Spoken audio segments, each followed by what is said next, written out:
Hey YouTube, my name's Barbara Kay and I'm a real estate lawyer at KPA Lawyers in Mississauga, Ontario. This is the first video in a series of videos where I'll be going over frequently asked questions I receive from clients who are either purchasing or selling a home in Ontario.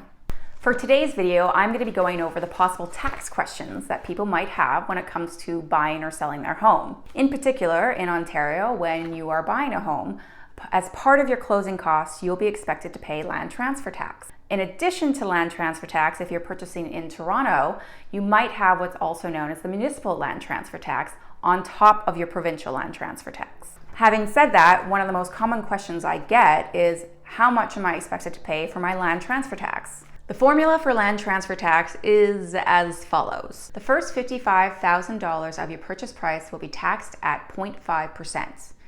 The next $195,000 will be taxed at 1%. The following $150,000 will be taxed at 1.5%.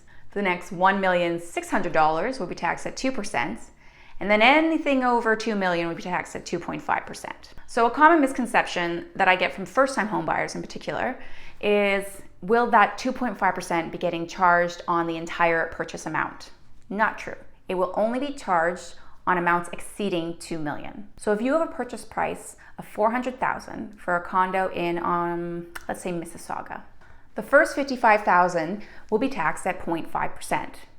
That equates to $275. The next $195,000, being the amount between $55,000 and $250,000, will be taxed at 1%. That equals $1,950. We now have $150,000 left to tax, and that is taxed at 1.5%, being the amount between $250,000 and $400,000. That totals $2,250. So now what we're going to do is add up those different totals, and we'll come to $4,475. That is the total land transfer tax that will be payable by you when you purchase a home. This is due on closing. You can't get around it. Now, as I mentioned previously, there is also something called your municipal land transfer tax if you're purchasing property within Toronto. For most residential sales, the formula will be the exact same. We're still looking at that sliding scale. The first $55,000, 0.5, the next $195,000, 1%, the next $150,000 is 1.5%, the next $1,600,000 is 2%, and anything over $2 million is again 2.5%. Let's take our condo that we just purchased in Mississauga and place it in Etobicoke. I don't know how small that condo would be in Etobicoke, but for demonstration purposes, we're going to go with it. So on that purchase, you're still going to have to pay your provincial land transfer tax, which is the amount that I disclosed before, the $4,475. You're also going to do the same calculation for the municipal land transfer tax.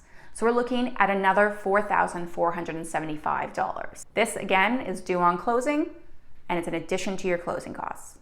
So now if you're purchasing in Mississauga, you're going to have $4,475. If you're purchasing in Etobicoke, for instance, or anywhere else within Toronto City, you're looking at $4,475 plus $4,475. Please note that none of the information in this video is to be construed as legal advice. Every situation is different, so if you need to speak with a real estate lawyer, I highly recommend you reach out. Thank you.